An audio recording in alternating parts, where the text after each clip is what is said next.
Hello दोस्तों, स्वागत है आप सभी का आईएएस विद अरिहंत में। हमारी एक सीरीज चल रही है जनरल साइंस और टेक्नोलॉजी के जो प्रीवियस ईयर में क्वेश्चन पूछे गए हैं उनको लेकर के उस सीरीज के बारे में बात करें। ये जो हमारी सीरीज है ये बेस्ड है अरिहंत पब्लिकेशन की तरफ से प्रीलिम्स पॉसिबल के नाम से प्रकाशित सामान्य विज्ञान की इस पुस्तक पर आधारित है। ये इसमें पुस्तक की अगर हम बात करें तो 1990 से लेकर के 2023 तक आईएएस और अलग अलग स्टेट पीसीएस परीक्षाओं में जो प्रश्न पत्र हैं उनके लगभग 250 प्रश्न पत्रों को लेकर के उन प्रश्न पत्रों में से 3500 से भी ज्यादा प्रश्न जो विज्ञान से संबंधित थे उनको निकाला गया है।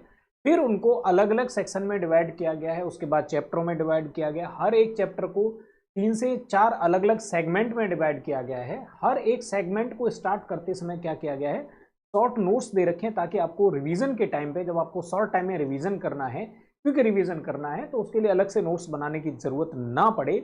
इसके साथ साथ यहाँ पे क्या किया गया है, एक काम और किया गया है कि जब क्वेश्चनों को सॉल्व किया गया है तो बहुत ही डिटेल्ड सॉल्यूशन उनका दिया गया है। साथ ही नॉलेज प्लस के नाम से भी एक्स्ट्रा डाटा ऐड किया गया है।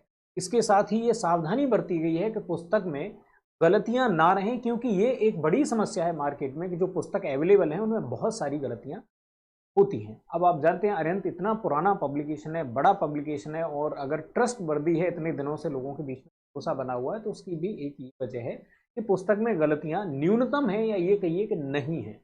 ठीक है, अब बात करते हैं अपनी सीरीज के बारे में। हमारी जो सीरीज है उस सीरीज में हमने पिछले लेक्चर में देखा था, ऊतक के बारे में पढ़ा था। ऊतक वो चीज है जो कोशिकाओं से मिलकर बनती है और ऊतकों से मिलकर के फिर अंग बनते हैं आगे चलकर। मतलब कोशिकाओं का संगठन ऊतक कहलाता है, टिश्यू कहलाता है। अब अगर ये पौधों में पाए जाते हैं तो पादप ऊतक कहलाते हैं, जंतुओं में पाए जाते हैं तो जंतु ऊतक कहलाते हैं। कल हमने इनके बारे में स्टडी करी। इनके जो क्वेश्चंस हैं उनके अगर हम बारे में बात करें, 5 चैप्टर का कोशिका एवं ऊतक टॉपिक रहेगा। निम्नलिखित में से किस पादप ऊतक में बृहद वायु अवकाश होते हैं? अब ध्यान से ऑप्शन को पढ़िए। दृढ़ोतक, विभाज्योतक, श्लेषोतक और वायुतक। अब नाम से ही पता चल रहा है, पूछ रहा है किसमें वायु ज्यादा होती है। वायु ऊतक ऑलरेडी ऑप्शन में दे रखा है। तो इस तरीके से भी कई बार क्वेश्चन ऐसा फंस जाता है तो उसमें बहुत ज्यादा इधर उधर दिमाग लगाने की जरूरत नहीं पड़ती। सीधे सीधे ऑप्शन पढ़ने से ही हमें समझ में आता है कि इसका क्या आंसर होगा। वायु ऊतक या एरेंकाइमा में बृहद वायु अवकाश उपस्थित होते हैं। यह एक मृदुतकीय रूपांतरण है जो तैरने वाले जलीय पादपों में पाया जाता है। इन मृदुतकों में बड़े बड़े अंतराकोशीय अवकाशों में वायु भरी होती है जो प्लवन या पौधे के तैरने एवं गैसों के विनिमय में सहायक होती है। आगे बढ़ते हैं। पौधों में जाइलम परिवहन के लिए जिम्मेदार होता है। अब हमने जो मिश्रित प्रकार के जो ऊतक पढ़े थे या कॉम्प्लेक्स प्रकार के जो ऊतक पढ़े थे उनमें 2 तरह के मेन ऊतक थे जो परिवहन करने के लिए काम आते थे पादप ऊतकों में। एक का काम था जड़ों से पानी और खनिज लवणों को पत्तियों तक पहुंचाना, और दूसरे का काम था कि पत्तियां जो भी खाना बनाती है उसको जड़ों या बाकी पौधे के भागों तक पहुंचाना। इनमें से जो पानी को पहुंचाता है, जल को पहुंचाता है, वो जाइलम होता है। जो खाने को पहुंचाता है वो फ्लोएम होता है। पोषवाह उसको कहते हैं। जल के परिवहन, ऑक्सीजन के परिवहन, भोजन के परिवहन या एमिनो एसिड के परिवहन। देखिए, ऑक्सीजन का परिवहन सिर्फ जंतुओं में होता है, पौधों में ऑक्सीजन का कोई परिवहन नहीं होता है। पौधे का हर एक पार्ट अलग अलग सांस लेने का काम करता है। पत्तियां अपना अलग सांस लेती हैं, जड़ अलग सांस लेती हैं, उनका सबका श्वसन सिस्टम अलग अलग होता है। तो कोई श्वसन अंग नहीं पाया जाता, इसलिए ऑक्सीजन का नहीं होगा। भोजन का होता है किसमें? एमिनो एसिड बनता है। फूड है तो ये फूड के अंतर्गत ही आएगा। फूड का करता है कौन? फ्लोएम। अब बचा एक, जाइलम का करता है। जाइलम क्या करता है? जल का परिवहन करता है। पौधों में जाइलम जल के परिवहन के लिए जिम्मेदार होता है। जाइलम संवहनी पौधों में उपस्थित एक विशेष प्रकार का जटिल स्थायी ऊतक है जो जल और खनिज लवणों को जड़ों से पत्तियों तक पहुंचाने का काम करता है। इसके निर्माण में 4 प्रकार की कोशिकाएं भाग लेती हैं, और इनमें से ज्यादातर कैसी होती हैं? डेड होती हैं, वो जीवित कोशिकाएं नहीं होती हैं। जैसे वाहिनिकाएं, जाइलम मृदुतक, वाहिकाएं, जाइलम तंतु, ये इसमें से सिर्फ यही जीवित होती है, बाकी सब मृत टाइप की कोशिका होती है। अब कह रहे हैं संवहनी ऊतकों में या संवहनी पौधों में पानी ऊपर किससे जाता है? Phloem tissue, parenchyma tissue, meristem या जाइलम टिश्यू? हमने अभी बात करी थी, जाइलम पानी को पहुंचाता है और फ्लोएम खाने को पहुंचाने का काम करता है। अभी इस क्वेश्चन का जो एक्सप्लेनेशन देखा था सेम वही है यहाँ पे। पौधों में फ्लोएम किसके लिए उत्तरदायी होता है? ये भी वही क्वेश्चन है कि भाई ऑक्सीजन परिवहन के लिए पौधों में ऑक्सीजन परिवहन नहीं होता, ये जाइलम के द्वारा होता है। एमिनो एसिड खुद फूड होता है तो फ्लोएम के द्वारा होता है, और ये भी क्या होता है? फ्लोएम के द्वारा। खास तौर से आहार वहन के लिए हम फ्लोएम का इस्तेमाल करते हैं। मुख्यतया आहार वहन के लिए देखिए, होता तो अमीनो एसिड का भी परिवहन है, अगर कहीं जरूरत पड़ती है अमीनो एसिड को पहुंचाने की तो वो भी यही करता है, पर मुख्य रूप से हम बात करेंगे तो वो क्या करता है? फ्लोएम आहार, जो खाने पीने की, जैसे कि स्टार्च हो गया या मान लीजिए ग्लूकोज हो गया, उस तरह की चीजों का परिवहन फ्लोएम के द्वारा किया जाता है। इनका प्रमुख कार्य पौधे के हरे भागों में निर्मित या पत्तियों में निर्मित भोज्य पदार्थों को दूसरे भागों तक स्थानांतरण करना है। इस ऊतक को बास्ट भी कहते हैं। यह 4 प्रकार की कोशिकाओं, चालनी नलिका, सहचर कोशिका, फ्लोएम मृदूतक और फ्लोएम तंतु से निर्मित होता है। आगे बढ़ते हैं। कौन सा जीवित जंतु उच्च वर्गीय पौधों में जैव पोषक वाहक का काम?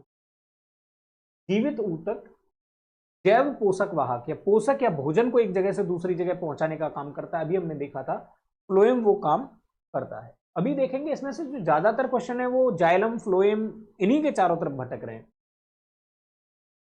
ऑलरेडी हम इसके बारे में पढ़ चुके हैं। यह संवहनी ऊतक पत्तियों में प्रकाश संश्लेषण द्वारा निर्मित जटिल कार्बनिक पदार्थों या भोजन का सुक्रोज के रूप में पादप के अन्य भागों तक परिवहन करता है। आगे बढ़ते हैं। प्रत्यास्थ ऊतक जो हड्डियों को पकड़े रहते हैं, ये जंतु ऊतकों की बात हो रही है, उनको क्या कहते हैं? उनको भैया कहते हैं लिगामेंट, या हिंदी में उनको कहते हैं स्नायु। ऑलरेडी इसको भी हम डिस्कस कर चुके हैं जो हमारा लेक्चर रहा उसमें।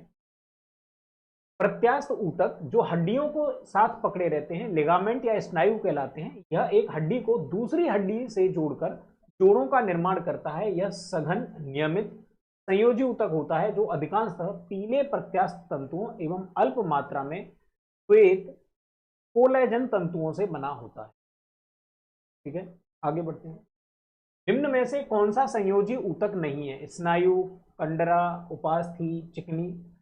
चिकनी जो पेशी होती है वो संयोजी ऊतक नहीं है, वो स्पेशल अंगों में पाए जाते हैं। वो शरीर को क्या करते हैं? आपस में कनेक्ट करने का काम नहीं करते हैं। जो पेशियों का काम है, मांसपेशियों का काम क्या है?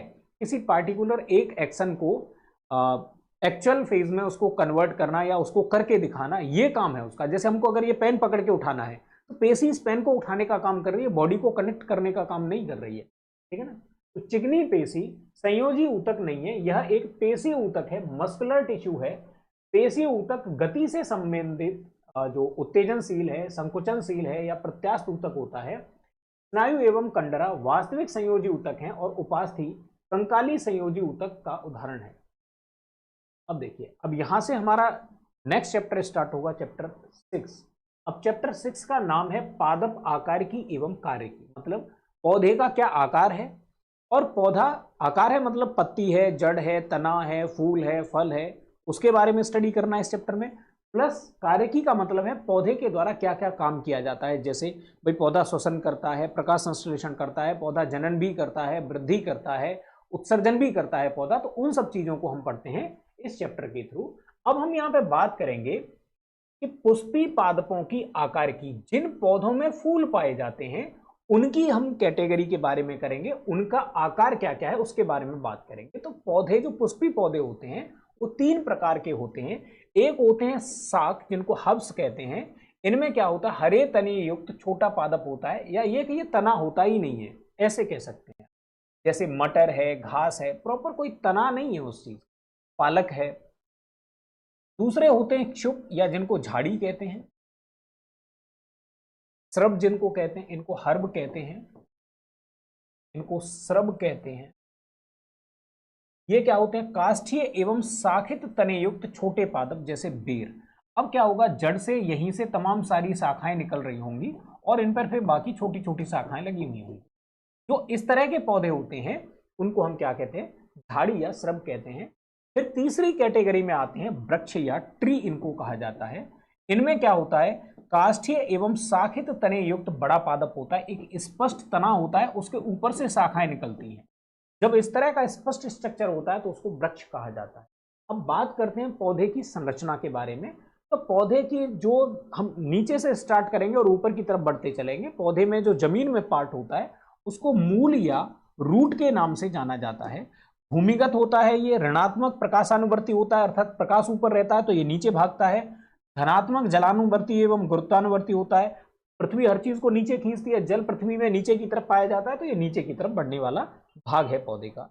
ये मूलांकुर से विकसित होता है, जल एवं खनिज लवणों का अवशोषण करता है, अवलंबन करता है, खाद्य संचय का काम भी करता है ये, और श्वसन का काम भी करता है। अवलंबन का मतलब है ये जमीन में पौधे को खड़े रखने में सहायक होता है, या पौधे को स्टेबिलिटी प्रदान करता है, उसको स्थायित्व प्रदान करता है, खड़े रखने में जमीन में हेल्प करता है। तो एक तो अवशोषण का काम करता है, खनिजों को प्रोवाइड कराने का काम करता है, संचय का काम करता है, जैसे शकरकंद, मूली, शकरकंद एक जड़ होती है, गाजर, चुकंदर, सलजम इत्यादि में ये क्या करता है, भोजन को इकट्ठा करने का काम करता है।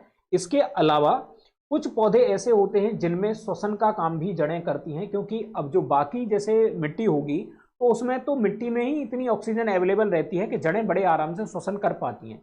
लेकिन मैंग्रोव ऐसी जगह पे उगते हैं जहां पे लवणीय पानी होता है और ऑक्सीजन की ना के बराबर होती है पानी में घुली हुई, और मिट्टी भी वहां की होती है जिसको कहते हैं सिल्ट टाइप की होती है, मतलब महीन पार्टिकल होते हैं जो एक दूसरे से टच रहते हैं, एक दूसरे से चिपके हुए रहते हैं, जिससे गैप नहीं रहता, ऑक्सीजन इनको मिल नहीं पाती है। तो इन पौधों की जड़ें क्या होती हैं, जमीन से बाहर निकल आती हैं और वो श्वसन का काम करती हैं। ऐसी स्पेशल जड़ों को न्यूमेटोफोर कहा जाता है। अब आगे बढ़ते हैं। जो दूसरा हिस्सा है उसको प्ररोह या तना या फिर स्टेम कहा जाता है। ये क्या होता है, ये ऊर्ध्ववायवीय होता है, धनात्मक प्रकाशानुवर्ती होता है, जिधर प्रकाश होता है, प्रकाश ऊपर होता है तो ऊपर बढ़ता है। ऋणात्मक जलानुवर्ती और गुरुत्वानुवर्ती होता है, जिधर पृथ्वी खींचती है उसके जस्ट अगेंस्ट चलता है ये। पर्व व पर्व संधि तथा कक्षस्थ एवं शीर्षस्थ कलिकाओं युक्त होता है ये। का मतलब क्या हुआ भाई, तने का जो स्ट्रक्चर है वहीं तो ये जॉइंट पाए जाते हैं, पत्तियों के जॉइंट हों या दूसरे तने के जॉइंट हों तो इसमें जॉइंट पाए जाते हैं।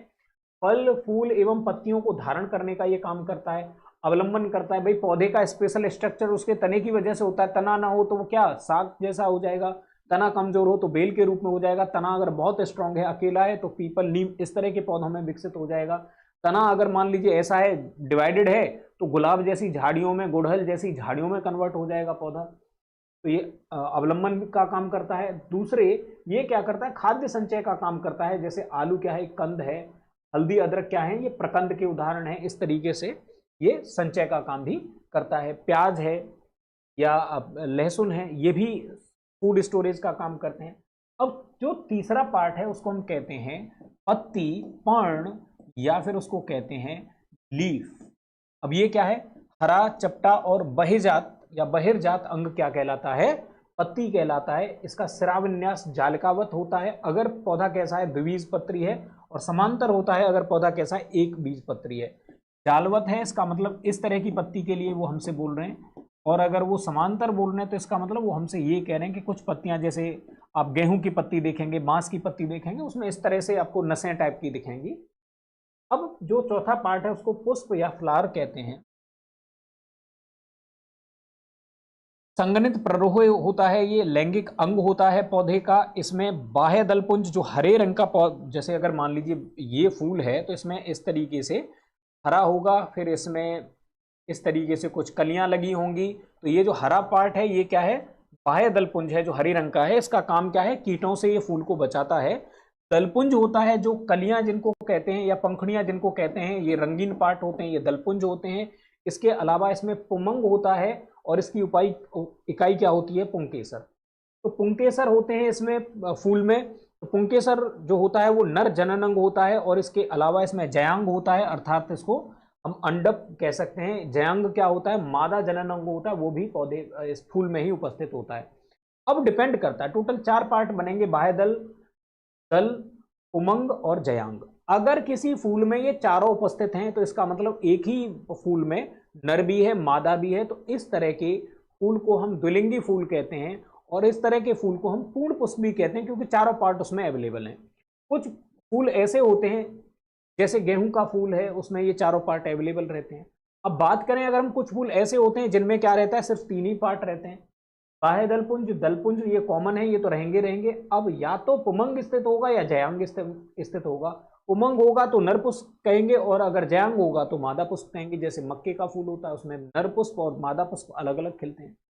तो इस तरीके से ऐसे पुष्पों को हम एक लिंगी या यूनिसेक्सुअल पुष्प के नाम से भी जानते हैं, या ऐसे पुष्पों को हम क्या कहते हैं, ऐसे पुष्पों को हम कह सकते हैं एक लिंगी पुष्प या अपूर्ण पुष्प के नाम से भी जानते हैं। अब आगे बढ़ते हैं।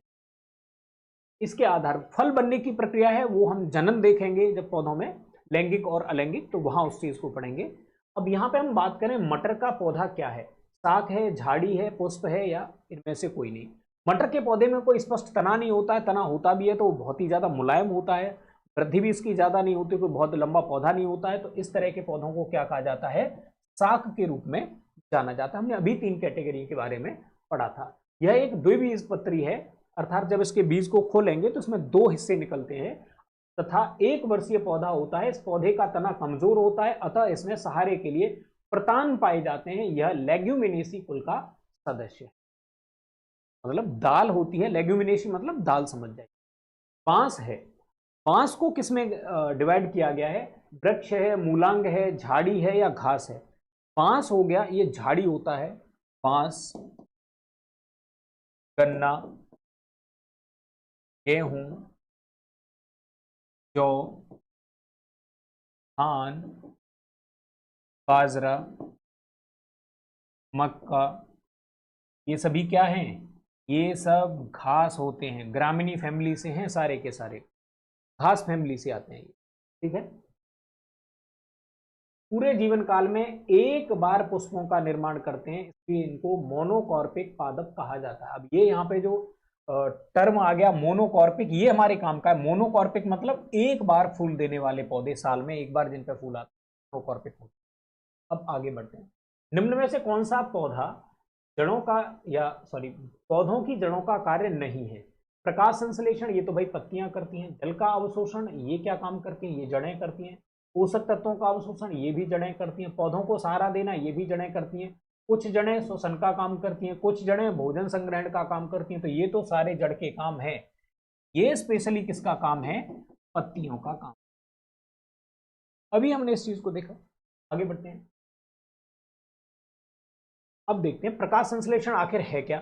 प्रकाश संश्लेषण की क्रिया पत्तियों में होती है। प्रकाश संश्लेषण की क्रिया में हरित लवक में मौजूद पर्ण हरित वर्णक, जिसके कारण पत्तियों का रंग हरा होता है, सूर्य का प्रकाश ग्रहण कर CO2 एवं जल की सहायता से कार्बनिक भोज्य पदार्थ ग्लूकोज का निर्माण करता है एवं सह उत्पाद के रूप में ऑक्सीजन मुक्त करता है। ये जो घटना है ये क्या कहलाती है, प्रकाश संश्लेषण कहलाती है। अर्थात पौधों में भोजन बनाने की क्रिया फोटोसिंथेसिस या प्रकाश संश्लेषण कहलाती है। अब देखिए अगला क्वेश्चन, निम्न अधोभूमि उत्पादित सब्जियों में से कौन सी एक रूपांतरित जड़ है। आलू, बंडा, जिमीकंद या शकरकंद। अभी हमने देखा था शकरकंद जड़ होती है, बाकी जिमीकंद है, बंडा है, आलू है, ये सब क्या है, ये तने के एग्जाम्पल होते हैं। इनको अभी हमने देखा था कि तने भी भोजन संग्रहण का काम करते हैं, पत्तियां भी कुछ भोजन संग्रहण का काम करती हैं। जैसे एलोवेरा की हम बात करें, वहां पत्तियां भी क्या करती हैं, भोजन संग्रहण का काम करती हैं। यह जड़ जो शकरकंद की है, भोजन के संचय के कारण मांसल हो जाती है एवं कायिक जनन में भी सहायक होती है। शकरकंद किसका, कॉन्वोल्वुलेसी कुल का 1 वर्षीय एवं द्विबीजपत्रीय पौधा है। आगे बढ़ते हैं। हालांकि इसका जो जनन है वो इसके जो बेल होती है उसके छोटे छोटे टुकड़ों के द्वारा या जड़ों से ही कुछ जब बेलें उगाती हैं उनके द्वारा इसका प्रवर्धन किया जाता है, जिसको कायिक प्रवर्धन के नाम से जानते हैं। निम्नलिखित पादपों में से किसका संग्रह अंग तना नहीं है। तना कौन सा नहीं है इनमें से, अभी हमने शकरकंद का एग्जाम्पल देखा था, वो जड़ है। बाकी देखिए गन्ने में जो भोजन संग्रह होता है वो तने में ही होता है। आलू में जो भोजन संग्रह होता है वो भी तने में होता है। और आलू की ही तरह अदरक है, हल्दी है, या प्याज है, लहसुन है, उनमें भी तने में ही संग्रह होता है। ठीक है, शकरकंद हमारा इसमें हो जाएगा। गाजर की जड़ का अभिलक्षण क्या है? छोटी मूलों सहित शंक्वाकार, छोटी मूलों सहित गोलाकार, छोटी मूलों सहित रहित शंक्वाकार और छोटी मूलों रहित अनियमित। ये गाजर होती है कुछ ऐसे हिसाब से, उसमें से आपने देखा होगा ये इस तरह से भी होते हैं। तो ये हो गया जो रूप हो गया, ये कैसा हो गया? शंकु आकार का हो गया ना। और इसमें छोटे छोटे क्या हैं? छोटी जड़ें भी हैं। ये किस प्रकार का हो जाएगा? छोटी मूलों सहित, मूल मतलब जड़, छोटी मूलों सहित शंकु आकार। और ये कैसी है? मूसला जड़ है। जब एक ही मुख्य जड़ हो पौधे में तो उसको मूसला जड़ कहा जाता है। इसकी प्राथमिक जड़ भोज्य पदार्थों का संग्रह करके फूल जाती है और कोनिकल या शंक्वाकार हो जाती है। इसमें द्वितीयक जड़ें प्राथमिक जड़ पर छोटी जड़ों के रूप में उपस्थित, छोटे छोटे रोम के रूप में निकली हुई। अधिकांश प्रत्यारोपित पादप वृद्धि नहीं करते, क्यों? अरे भाई, एक जगह से उठा के दूसरी जगह लगाएंगे तो अधिकतर क्या हो जाता है, जो छोटी छोटी जड़ें होती हैं वो कट जाती हैं या टूट जाती हैं, जिसकी वजह से पौधा क्या होता है, उसकी वृद्धि रुक जाती है। अब देखेंगे, अब इसमें ऑप्शन क्या क्या दे रखे हैं। नई मिट्टी में उचित पोषक तत्वों का अभाव होता है। अरे ऐसा हो सकता है भाई हम अच्छी और ज्यादा खाद वाली मिट्टी में उसको लगाएं, तो ये तो नहीं बनता है। हो सकता है कम भी हो सकता है हम ज्यादा भी कर दें, या किसी बेकार जमीन पे कोई पौधा उगा हुआ है वहां से उखाड़ के उसको अच्छी जगह पे भी लगा सकते हैं, तो ये तो बात नहीं है ठीक। अधिकांश मूलरोम नई मिट्टी को कसकर जकड़े रहते हैं। नई मिट्टी को कसकर जकड़ लेंगे तो फिर तो कोई दिक्कत नहीं है ना भाई, पुरानी मिट्टी को जकड़ के रखते हैं, नई मिट्टी को जकड़ने में टाइम लगेगा ना, नए मूलरोम आएंगे तब जाके वो जकड़ेंगे, तो ये भी ठीक नहीं बैठ रहा है। प्रत्यारोपण के समय मतलब उखाड़ के दूसरी जगह लगाते समय अधिकांश मूल रोम नष्ट हो जाते हैं। जो बहुत बारीक बारीक जड़ें होती हैं जिनका काम अवशोषण करना होता है वो खत्म हो जाती है। यही ऑप्शन हमको यहाँ सटीक बैठ। कह रहा प्रत्यारोपण के दौरान पत्तियों को क्षति होती है। पत्तियों को नहीं भाई, जड़ों को क्षति पहुंचती है, क्योंकि जो छोटे छोटे जड़ें होती हैं वो नष्ट हो जाती हैं। मूलरूम मृदा से जल एवं खनिजों का अवशोषण करते हैं, जो भोजन के निर्माण हेतु जाइलम द्वारा पत्तियों तक स्थानांतरित कर दिए जाते हैं। ये मूल के अवशोषण क्षेत्र में वृद्धि करते हैं। मूलरूम जड़ के परिपक्वण क्षेत्र में पाए जाते हैं। ये नई जड़ में बनते हैं तथा पुरानी जड़ में नष्ट हो जाते हैं। पौधे के कौन से भाग से हल्दी प्राप्त होती है? जिस भाग से हमको आलू मिला, जिस भाग से हमको मिला अदरक, जिस भाग से हमको मिली हल्दी, जिस भाग से मिला हमको प्याज, जिस भाग से हमको लहसुन मिला, उसी भाग से हमको क्या मिलता है? हल्दी भी प्राप्त होती है। अदरक और हल्दी एक ही फैमिली से हैं, जिंजीबेरेसी। तो ये क्या होता है, ये तना माना जाता है। तने का भी कौन सा? प्रकंद वाला भाग माना जाता है। तो हल्दी का खाद्य भाग प्रकंद कहलाता है, जो तने का ही एक पार्ट है, जो कि भूमिगत रूपांतरित तने का एक प्रकार है। हल्दी का पौधा एक बहुवर्षीय शाकीय, शाक जैसा है, मतलब स्पेशल कोई तना वना नहीं होता है इसमें, जिसका वानस्पतिक नाम याद ना रख पाए कोई बात नहीं है, कुरकुमा लौंगा है होता है, तथा यह कुल जिंजीबेरेसी का सदस्य है। जिससे अदरक आता है उसी फैमिली से है। निम्न में से कौन सा तना है? सलजम क्या होता है? जड़। गाजर क्या होता है? जड़। शकरकंद क्या होता है? जड़। अब बचा एक अदरक, अभी हमने पढ़ा था, हल्दी वाली फैमिली से ही है ये। अदरक का खाने योग्य भाग तना होता है। यह तने का भूमिगत रूपांतरण है, जिसमें भोजन का संग्रह तने में होता है। यह क्षैतिज रूप से फैला, मोटा, मांसल और कलिकाओं युक्त, कलिका युक्त मतलब जहां से नया पौधा उग सके वो, जिसको आलू में, जिसको आलू की आंख कहा जाता है, वो वाला ऐसा युक्त प्रकंद होता है। यह कायिक जनन में भी सहायक होता है। अगर इसके जो गांठें हैं उनको अगर गाड़ देंगे तो नया पौधा वहां से उत्पन्न हो जाएगा। अगर अदरक को हम सुखा के रख लेते हैं तो इसी को सौंठ कहा जाता है। आगे चलते हैं। अदरक तना है, जड़ नहीं, क्योंकि यह खाद्य सामग्री को संग्रहित करता है। तो भाई वो तो शकरकंद भी करती है, तो ये तो ऑप्शन नहीं ठीक बना। इसमें नोड और इंटरनोड होते हैं, इसको बाद में देखते हैं। यह मिट्टी में क्षैतिज रूप से बढ़ता है, इसका क्या मतलब हुआ? तना हो, जड़, जड़ नहीं है, तो जड़ होने के लिए क्षैतिज रूप से तो क्या और भी बहुत सारी जड़ें हो सकती है जो क्षैतिज रूप से बढ़ती होंगी। इनमें क्लोरोफिल की कमी है, तो तने में क्लोरोफिल का क्या काम है भाई यहाँ पे? हाँ, अगर कोई मरुस्थलीय पौधा है जिसमें पत्तियां नहीं है तो वहां तो क्लोरोफिल का काम है तने में, जैसे कि नागफनी, या जैसे हम ड्रैगन फ्रूट का नाम ले सकते हैं, करील का नाम ले सकते हैं। बट यहाँ इसके ये कोई ऑप्शन नहीं बनता है, पत्तियों का मेन चीज है ये। अब इसमें नोड और इंटरनोड होते हैं। नोड इंटरनोड वो जगह होते हैं, जैसे आलू में देखे ना आपने, इस तरीके से आंखें बनी होती हैं जगह जगह इस तरीके से, वहां से नया पौधा आ जाता है। ऐसे अदरक में भी नया पौधा उग सकता है इन जगहों से। जहां पे नोड इंटरनोड होते हैं भैया, उसको क्या मानते हैं? तना मानते हैं हम उस चीज को। जड़ों में नोड इंटरनोड नहीं पाए जाते हैं। पर्व संधियों का उपस्थित होना तने का विशिष्ट लक्षण है। यह तने के भूमिगत रूपांतरण का एक प्रकार है जिसे प्रकंद कहते हैं। यह भूमि के अंदर क्षैतिज अवस्था में वृद्धि करने वाला मासल तना है। कोई जरूरी नहीं है क्षैतिज करे। आलू है जैसे गोल वृद्धि करता है, कोई लंबा लंबा वृद्धि कर सकता है, वो कोई बहुत बड़ा मैटर नहीं है। आगे बढ़ते हैं।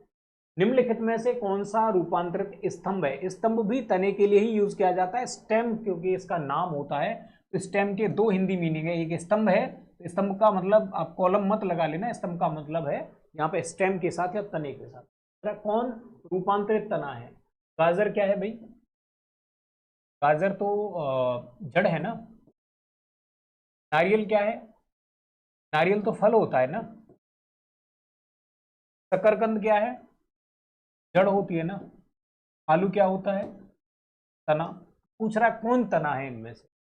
अब ये कुछ ऐसे कीवर्ड टाइप के हैं ऑलरेडी, हालांकि जब थ्योरी आप पढ़ेंगे तो उसमें दे रखे हैं। एक बार आप और एक और बार देखेंगे, एक बार वीडियो में देख ले, एक और बार देखेंगे, वो बिल्कुल क्लियर हो जाएगा। कोई इसमें ऐसी बहुत बात नहीं है कि रटने वाली चीज हो। आलू का भूमिगत तना भोजन के संचय के कारण फूलकर मोटा हो जाता है, जिसे कंद या ट्यूबर कहते हैं। इसमें अनेक अपस्थानिक कलिकाएं या बर्ड्स पाए जाते हैं जो वृद्धि कर कायिक जनन द्वारा पौधों का निर्माण करते हैं। वो जो आलू पे आपको गड्ढे गड्ढे दिखेंगे जहां से नया पौधा उग के आता है, उसकी बात हो रही है। निम्नलिखित में से कौन सा युग्म सही सुमेलित नहीं है? पर्णवृंत पत्ती को तने से जोड़ता है। बिल्कुल भाई, पत्ती हो गई ये, अभी जहां से जुड़ी होती है ये वाला हिस्सा। आधार के पास शाखाओं के पास मोटा और कठोर तना। पेड़ आधार के पास ही अगर यहां मान लीजिए मोटा तना होगा तो झाड़ी का एग्जाम्पल होगा ना भाई। ये पेड़ क्यों होगा? आधार के पास क्यों? तना तो क्या होता है, आधार से लेके और ऊपर तक जाता है, काफी ऊपर तक जाता है, तब उसमें डालियां शुरू होती हैं। तो पेड़ नहीं होगा। ठीक है। कमजोर तना जो सीधा खड़ा नहीं रह सकता वो लता होगा। बिल्कुल सही बात है। तो इसमें क्या रहेगा? पेड़ की नहीं, ये जो डेफिनेशन दे रखी है कि आधार के पास शाखाओं के साथ मोटा कठोर तना, तो शाखाओं के साथ तो गुलाब वगैरह में तना होता है, वो तो झाड़ी का एग्जाम्पल होता है ना भाई, वो पेड़ का एग्जाम्पल नहीं है, ट्री का एग्जाम्पल नहीं है। वो सही सुमेलित नहीं पूछा उन्होंने। ठीक है। क्योंकि आधार के पास अनेक शाखाओं युक्त मोटा कठोर तना क्षुप या झाड़ी प्रकार के पुष्पीय पादप का लक्षण है। क्षुप या झाड़ी प्रायः बहुवर्षीय छोटे तथा मध्यम आकार के घने एवं काष्ठीय तने युक्त पादप होते हैं। ग्वार, चाय या नील आदि क्षुप प्रकार के पादप। नीचे दिए गए पौधों और उनके खाद्य भाग के युग्म में से कौन सा सही सुमेलित नहीं है? अदरक प्रकंद होता है, प्याज मासल पर्ण होता है, आलू मूल होता है। अदरक प्रकंद है मतलब क्या है? तना है, सही बात है। मासल पर्ण है, ये भी सही बात है। होता तने का ही पार्ट है लेकिन पत्तियों जैसे सल्क के रूप में ये होता है प्याज, बिल्कुल सही बात है। आलू जड़ है क्या? नहीं, जड़ नहीं भाई, ये तो तना होता है ना आलू तो। नारियल भ्रूण प्रोस होता है भाई, फल का एक पार्ट है। बिल्कुल, ये भी बात सही है। ये नहीं बात सही है, तब ये तने वाली बात सही है, जड़ वाली बात सही नहीं है। ये आलू क्या हो जाएगा? तना होता है ना कि जड़। ऑलरेडी इसको एक्सप्लेन कर चुके। निम्न रेशों में से कौन सा पौधे के तने का उत्पाद नहीं है? भाई सन होता है, फ्लेक्स, ये क्या होता है? जूट ही होता है एक तरह का, लेकिन ये सफेद होता है, तने से ही मिलता है। एक पौधा होता है ऐसे लंबा लंबा करके, उसको फिर क्या कर देते हैं, नदी में या पानी में गला देते हैं कुछ दिन के लिए, जहां माइक्रोबियल एक्टिविटी के द्वारा ये तने से अलग कर दिए जाते हैं और रेशों को फिर अलग कर लिया जाता है। तो व्हाइट कलर का जूट होता है। जूट हल्का सा कैसा होता है, थोड़ा कह सकते हैं कि मिट्टी के कलर टाइप का रहता है। पटसन है, जूट है, ये एक ही फैमिली के हैं तीनों, बस थोड़ा थोड़ा अंतर है। पटसन का पौधा होता है और उससे जूट का रेशा निकाला जाता है। तीनों है, तने से ही मिलते हैं। या अगर भांग के पौधे का भी एग्जाम्पल यहां पे दे रखा होगा तो उससे भी जो रेशा निकलता है वो कहां से मिलता है हमको? वो भी मिलता है हमको तने से। लेकिन कपास में देखेंगे, कपास में तने से कोई रेशा नहीं मिलता है। कपास में फल आता है, डोडा कहते हैं उसको, और उसको डोडे में से फल जब वो खिल जाता है तो उसमें बीज और रेशे, बीज के चारों तरफ ये रेशे लगे हुए निकलते हैं। ठीक है। तो कपास तने से नहीं देता है, बल्कि कहां से देता है? अपने फल में से वो निकालता है। कपास के रेशे पौधे के तने के उत्पाद नहीं होते। कपास एक कोमल तंतु है जो मालवेसी कुल के गॉसिपियम वंश के पौधे के फल या कैप्सूल के बीज के चारों ओर विकसित होता है। यह बाह्य बीज चूल की अतिवृद्धि होता है। सन, पटसन, जूट के रेशे पौधे के तने से प्राप्त किए जाते हैं। आगे देखते हैं। अब मैच करने के लिए बोल रहे हैं कि भाई हमको मैच करके दिखाना है। अदरक है, प्रकंद का है, स्तंभकंद, भाई इसका मुझे एग्जैक्ट नहीं पता क्या है इसका, सीधे एक्सप्लेनेशन देख लेते हैं। अदरक प्रकंद का एग्जाम्पल है। यह भोजन संचय हेतु, देखो जहां कहीं भी ये एग्जाम्पल दे रखे हैं वो सबके सब भोजन संचय का काम करेंगे। आलू स्तंभकंद का एग्जाम्पल है, और लहसुन सल्क कंद का एग्जाम्पल है, बल्ब का एग्जाम्पल है। जिमीकंद सूरन घनकंद या कॉर्म का एग्जाम्पल है। बस आपको ये अब थोड़ा सा रटना पड़ेगा, मैं भी इसको रट लेता हूँ। इस तरह से डिटेल में क्वेश्चन नॉर्मली नहीं पूछे जाते हैं, बट यहाँ पूछा गया तो बिल्कुल। तने के भी इतने प्रकार हैं, प्रकंद, स्तंभकंद, सल्ककंद और सूरन घनकंद। ठीक है, आगे बढ़ते हैं। पौधों का कौन सा भाग फूल बनने का उद्दीपन ग्रहण करता है? फूल बनने का उद्दीपन ग्रहण करता है। फ्लोरेसिस एक हार्मोन बनता है पत्तियों में। तो जब ज़्यादा रोशनी होती है या पर्याप्त रोशनी, जो पौधे को जिस रोशनी में फूल उत्पन्न करने हैं, वो रोशनी जैसे ही पत्तियों को मिलती है तो वहाँ से स्टिमुलेट होता है और हार्मोन बनना स्टार्ट हो जाता है। जैसे ही हार्मोन बनता है अपने आप ही क्या बनने लग जाता है, पौधे में कलियाँ बनना स्टार्ट हो जाती हैं और वो खिलने लग जाती हैं। तो पत्तियाँ उस चीज़ को, पर्ण उस चीज़ को ग्रहण करती हैं। फ्लोरीजन नामक पदार्थ उत्पन्न करते हैं। यह रसायन फ्लोएम द्वारा पत्तियों से प्ररोह मतलब तना में स्थानांतरित होकर पुष्पीकरण को प्रेरित करता है। पौधों में पुष्पीकरण पत्तियों पर पड़े प्रकाश की अवधि अर्थात दीप्तकालिता पर निर्भर करता है। टाइम ड्यूरेशन क्या है प्रकाश की, उसके आधार पर पौधों पे फूल खिलते हैं। निम्न में से कौन सा पादप का भाग पर्णघटकी या घटपर्णी पौधों में, पिचर प्लांट या इस तरह के जो होते हैं उनमें घटता है? देखो तना, तना बदल जाता है। देखो एक पौधा ऐसा होता है,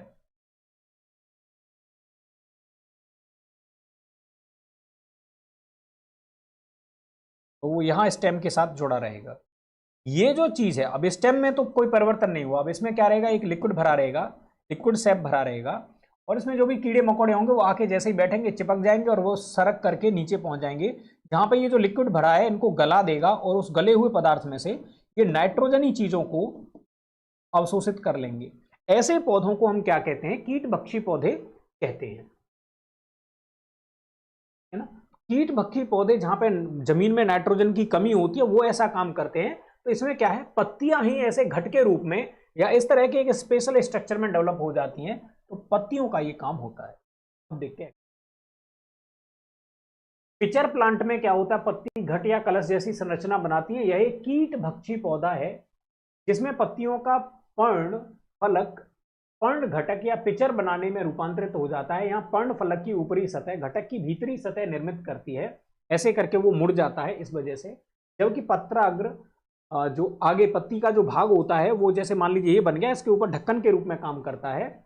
इसमें घट के मुख पर चारों ओर मकरंद ग्रंथियां होती हैं। मकरंद वो चीज होती है जिसको कीट पतंगे खाते हैं। चिपचिपा एक पदार्थ निकालता है जिसके कारण घट के अंदर की सतह चिकनी होती है और इस चीज को खाने के लिए कीड़े बहुत भाग भाग करके आते हैं। इसमें नीचे की ओर झुके हुए नुकीले रोम होते हैं। घट के आकर्षक रंग और घट के मुख पर स्थित ग्रंथियों द्वारा स्रावित मकरंद कीट को अपनी ओर आकर्षित करता है। जब कीट मकरंद ग्रहण करने हेतु घन पर्ण घटक के किनारे पर बैठता है, इसका ढक्कन बंद हो जाता है और कीट फिसल कर नीचे गिर जाता है और घट के आधे भाग में भरे अम्लीय द्रव में डूब जाता है। यहाँ कीट के प्रोटीन भागों का पाचन हो जाता है। प्रोटीन भाग मतलब नाइट्रोजन का। अब कह रहे हैं पादप कली है,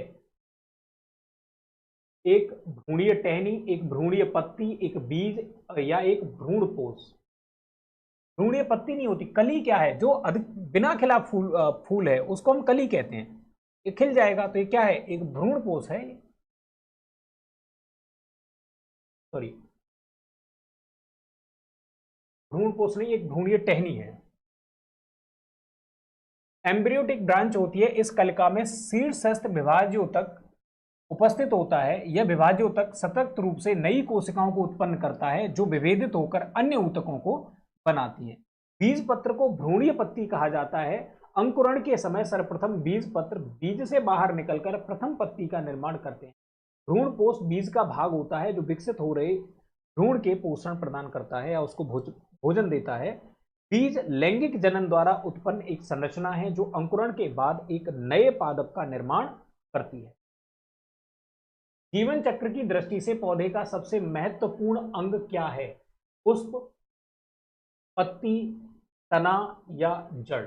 अब जीवन चक्र के उसके हिसाब से भाई फूल को होना चाहिए, फूल से क्या बन जाता है, फल बन जाता है, फिर बीज बन जाता है और बीज के बाद फिर से नए पौधे का जन्म होता है, तो पुष्प होना चाहिए। बिल्कुल, यह पौधे के लैंगिक जनन में सहायक संरचना है जो 4 भागों से मिलकर के बना है, कैलिक्स, कोरेला, एंड्रोसियम और जाइनोसियम। इनकी इकाइयों को क्रमशः बाह्यदल, दल, पुंकेसर और स्त्री केसर कहते हैं। एक पुष्प में नर जननांग और मादा जननांग मिलकर प्रजनन भाग का निर्माण करते हैं। जरूरी नहीं है एक ही फूल में हो, हमने अभी बात करी थी, द्विलिंगी भी होते हैं, एक लिंगी भी होते हैं। कुछ पौधे ऐसे हैं जिनमें एक पौधे पर मेल फीमेल दोनों फूल आते ही नहीं है, जैसे पपीते के अधिकतर पौधों में यह देखा जाता है फीमेल फूलों वाला पौधा अलग होगा और मेल फूलों वाला पौधा अलग होता है। आगे बात करते हैं, निम्नलिखित में से कौन सा विश्व का सबसे बड़ा फूल है? कमल है, सूरजमुखी है, ग्लोरी लिली है। लिली वो है जहाँ जैसे यूरोपियन देश में कल्चर है कि भाई बीमार व्यक्तियों को लिली के पौधे दिए जाते हैं या कभी पहली बार किसी से मिलते हैं तो दिए जाते हैं, इसको शांति और प्यार का प्रतीक माना जाता है। सूरजमुखी वो फूल है जिससे सूरजमुखी के दाने निकलते हैं जो तिलहन के रूप में काम आते हैं। इनमें ट्रांस फैट सबसे कम होती है, सैचुरेटेड फैट सबसे कम होती है, इसलिए हृदय रोगियों के लिए ये तेल होता है सूरजमुखी का वो बेस्ट होता है। कमल वो फूल है जिसका प्रयोग हम या जो हमारा राष्ट्रीय पुष्प है। अब बात करें रफलेशिया की, तो भैया ये एक ऐसा फूल है जो सिर्फ फूल ही फूल बाहर आता है, पौधा इसका नहीं होता है, क्योंकि ये असल में किसी पौधे की जड़ों पे ये पूरी तरह से आश्रित पौधा है, परजीवी पौधा होता है। इसका फूल सबसे बड़ा होता है, 10 से 11 किलो तक का इसका फूल होता है। विश्व का सबसे बड़ा फूल कौन है? रफलेशिया है। यह पुष्प मुख्यतः मलेशिया, इंडोनेशिया, सुमात्रा द्वीप आदि के वर्षा वनों में पाया जाता है। यह पुष्प लगभग 1 मीटर के व्यास तक बढ़ सकता है और इसका वजन 11 से 15 किलो तक हो सकता है। यह पौधा पूर्ण मूल परजीवी है, मतलब जड़ों पर यह पूरी तरह से आश्रित रहता है। इसमें पुष्प का भाग मृदा के ऊपर तथा पौधे का शेष भाग मृदा के नीचे पाया जाता है। भाई जब पूरी तरह से आश्रित है तो फोटोसिंथेसिस तो इसको करने की जरूरत है नहीं, पौधे से जो बना बनाया चीज आएगा उसको ये ग्रहण करता रहेगा आराम से, इसलिए इसमें सिर्फ जड़ें होती हैं और फूल खिलते हैं, बस और कुछ नहीं होता। आगे बढ़ते हैं, सबसे छोटा पुष्पीय पादप है? रफलेशिया सबसे बड़ा है, वोल्फिया सबसे छोटा है, तो आपको ये दोनों पॉइंट याद रखने होंगे। संसार का सबसे छोटा पुष्पीय पादप वोल्फिया है होता है। इसका व्यास जो इसका फूल है वो 0.1 mm होता है, एक चींटी की जितनी मोटाई होती है उसका भी 10वां हिस्सा। इसमें एक पुंकेसर और एक स्त्रीकेसर होता है। यह एक बीज पत्री पादप है। आगे बढ़ते हैं, लौंग क्या है? तो लौंग क्या है एक्चुअली, जब तक फूल खिल नहीं पाता है उसकी जो कली बन रही होती है उस कली को फूल खिलने से पहले ही तोड़ लिया जाता है, यही क्या कहलाता है? लौंग कहलाता है। तो तने की गांठें होती हैं, जड़ की गांठें होती हैं, बीज होता है या बंद कली होती है, जब तक कली खिलती नहीं है तभी तक उसको तोड़ लेते हैं। लौंग या क्लोव एक बंद कली या पुष्प कलिका का उदाहरण है जिसका उपयोग मसालों के रूप में किया जाता है। इसके तेल का उपयोग दांतों के दर्द निवारण के रूप में है। और ये क्या है? ये मिल्टेसी कुल का पौधा है जिसका नाम है, वैज्ञानिक जो नाम है, साइजीजियम एरोमेटिकम। एरोमेटा का मतलब होता है खुशबू वाली चीजें, तो एरोमेटिकम मतलब इसमें विशेष गंध आती है। इस वजह से लौंग निम्नलिखित में से किसका रूपांतरण है? अभी हमने देखा था अंतस्थ कली, फूल कली, सहायक कली, वनस्पति कली। तो फूल की जो कली होती है उसका ये एग्जाम्पल होता है और इसको सुखाकर मसाले के रूप में प्रयुक्त किया जाता है। इंडोनेशिया में मालुक द्वीप समूह या मोलुकास की मूल ये प्रजाति है। आगे बढ़ते हैं, निम्नलिखित में कौन एक सुमेलित नहीं है? अदरक राइजोम है, केसर बीज है, अफीम अफीम की डूडी से प्राप्त होता है, फल होता है, उसमें ऐसे करके चीरा लगा देते हैं तो उसमें से गोंद जैसी संरचना निकलती है, लेटेक्स निकलता है, फिर उसको खुरच करके इकट्ठा कर लेते हैं, वो अफीम होता है। तो ये बात सही है। और सन जो होता है वो तने से निकलता है, पट सन या कहिए फ्लैक्स कहिए या जूट कहिए, तने से निकलता है, ये बात भी बिल्कुल सही है। लेकिन भैया जो केसर होता है वो बीज बीज नहीं होता है। केसर एक तो बल्ब से पैदा होता है, अगर आप वैसे आप बात करें, केसर जो हम खाते हैं वो एक्चुअली क्या है, इसका एक फूल खिलेगा, उस फूल में इस तरीके से 3 स्टिग्मा निकलेंगे, 3 इस तरीके की संरचनाएं निकल रही होंगी। फूल की जो नीली नीली कलियां हैं उनको फेंक देते हैं, वो किसी काम की नहीं है। ये जो 3 बीच में स्टिग्मा है इनको तोड़ के रख लिया जाता है, यही केसर होती है। केसर कोई बीज बीज नहीं होता है। केसर एक मसाला है जिसके पुष्प की वर्तिका एवं वर्तिकाग्र से प्राप्त किया जाता है इसको। इस पौधे का जो नाम है वो है क्रोकस सैटाइवस, जो कि इरिडेसी कुल का सदस्य है। ये फैक्ट अगर आप ना याद करें तो भी कोई बात नहीं, ना बीपीएससी ना यूपीएससी ना कोई और आयोग इस चीज को नहीं पूछता, इतना डिटेल में वो नहीं जाता है। अगर आप याद कर सकते हैं तो वो सबसे बढ़िया है। यह एक बहुवर्षीय पौधा है। केसर का स्वाद तीखा होता है। इसमें सैफ्रेनॉल, सैफ्रॉन कहा जाता है ना इसको इंग्लिश में, तो सैफ्रेनॉल एवं पिक्रोक्रोसिन नामक रसायन पाया जाता है। इसका उपयोग औषधि में एवं भोज्य पदार्थों को स्वादिष्ट एवं सुनहरा बनाने में किया जाता है। अब इसके अलावा यहाँ पे कह लेंगे कौन सुमेलित नहीं, धनात्मक प्रकाशानुवर्ती, जिधर प्रकाश होता है तना उधर बढ़ता है। क्या ये बात सही है? हाँ बिल्कुल, तना उसी साइड में बढ़ता है जिधर पानी होता है उसके जस्ट अगेंस्ट, प्रकाश जिधर होता है उस साइड में, या जिधर पृथ्वी खींचती है उसके अगेंस्ट बढ़ता है। अब कह रहा है जड़ें उधर बढ़ती हैं जिधर पृथ्वी खींच रही होती है, पृथ्वी का गुरुत्वाकर्षण नीचे की तरफ काम करता है, तो कह रहा है धनात्मक गुरुत्वानुवर्ती होती हैं, तो जड़ें क्या उस डायरेक्शन में बढ़ती हैं जिस डायरेक्शन में पृथ्वी अपना आकर्षण लगाती है। बिल्कुल ये बात भी सही है। रसायन अनुवर्ती होती है पराग नलिका, तो क्या ये केमिकल रिएक्शन के द्वारा इस तरीके से इनकी जो पराग नलिका होती है जिसमें पराग भरे होते हैं, जो क्या होते हैं हवा के द्वारा, जंतुओं के द्वारा या अन्य कारकों के द्वारा एक फूल से दूसरे फूल पर या उसी पौधे के या उसी फूल के स्त्री केसर तक पहुंचने का काम करते हैं। क्या ये रसायन अनुवर्ती होते हैं? बिल्कुल। लेकिन क्या पुष्प जलानुवर्ती होते हैं? क्या फूल उधर खिलते हैं जिधर पानी होता है? नहीं भैया, ऐसा नहीं होता है। फूल कहाँ खिलते हैं? फूल तो जस्ट अगेंस्ट खिलते हैं ना, जिधर पानी होता है उसके जस्ट अपोजिट डायरेक्शन में खिलते हैं। पानी जमीन में अंदर होता है तो फूल ऊपर की तरफ खिलते हैं ना, प्रकाशानुवर्ती होते हैं। पुष्प जलानुवर्ती गति नहीं दर्शाता है। पादप में मूल धनात्मक जलानुवर्ती होता है, अर्थात जल की ओर वृद्धि करती है, जबकि प्ररोह ऋणात्मक जलानुवर्ती होता है, अर्थात जल की विपरीत दिशा में तना गति करता है। अब यहाँ पे नॉलेज प्लस की बात करें तो प्ररोह अथवा तना धनात्मक प्रकाशानुवर्ती एवं ऋणात्मक गुरुत्वानुवर्ती होता है, जबकि मूल धनात्मक गुरुत्वानुवर्ती एवं ऋणात्मक प्रकाशानुवर्ती होता है।